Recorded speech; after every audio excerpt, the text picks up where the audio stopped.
and Sarah Show! with our special guest, Jericho!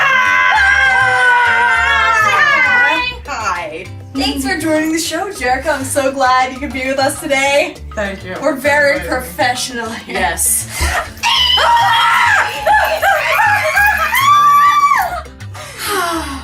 Once upon a time, There was a giant mountain.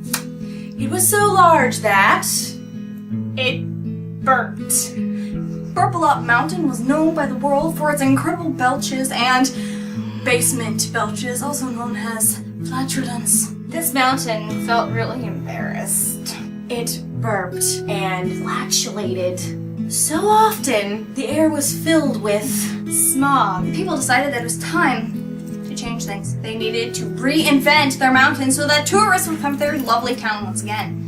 I mean, they hated the smell. Tourists would stop by asking for directions, and they wouldn't stay to look at the beautiful mountain. They would just kind of gag and drive away. Yes. Although the mountain was rather beautiful.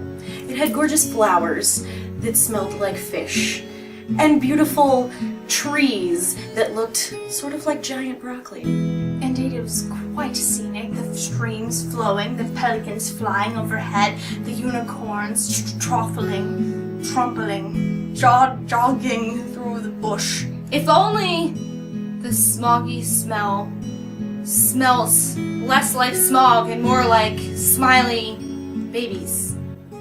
Because babies are wonderful. But there are no babies on this mountain. No. It'd be kind of dangerous for the baby. Yeah. Being all alone on the mountain. It'd be rather dear.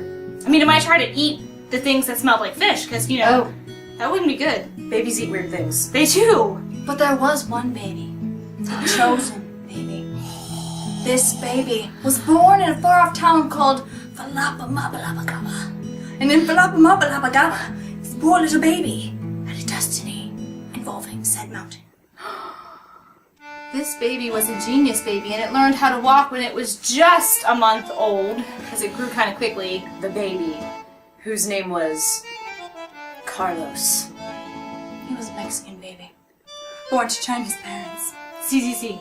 Carlos went to this village. And then he found the magical Air freshener. It was the shape of a gumdrop. It was shiny. It was shiny and pretty ugly. But it smelled good. So Carlos took this button, and he couldn't just push it, no, because things were never that simple. He had to Run to the top of this mountain. He couldn't just climb. He couldn't walk. He had to run to the top of the mountain, the very top where most of the burping happened. He wasn't about to go near that bottom part where, you know, that other stuff happens. No, ain't gonna go there. No, so you see, he ran to the top of this mountain, and he planted the button, shiny, pretty, ugly air freshener into the ground. And he stayed there for 7 years, watering this gumdrop, giving it dirt, giving it nutrients, giving it flowers, fish-smelling flowers. And he watched that gumdrop grow and blossom until one day when the sun rose at 5:24 a.m.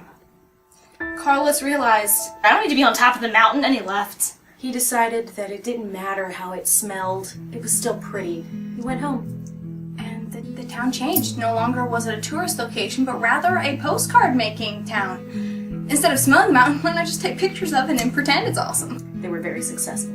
They earned billions and billions of dollars, and Carlos went to school at the age of like 10. Yeah, he was a genius. He has a PhD now. Yeah. In gumdrops. And smellology. He created that. He major. created, yes. And now he teaches other people the art of smellology. He does. He's a And great stuff. professor.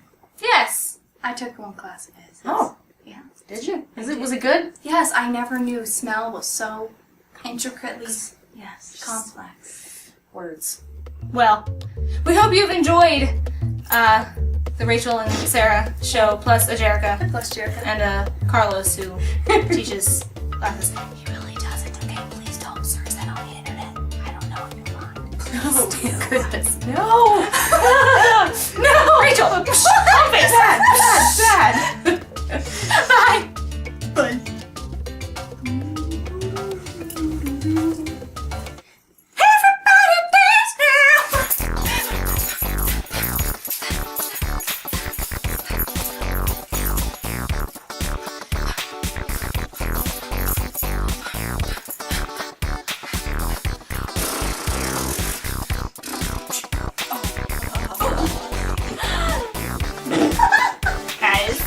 That was exciting.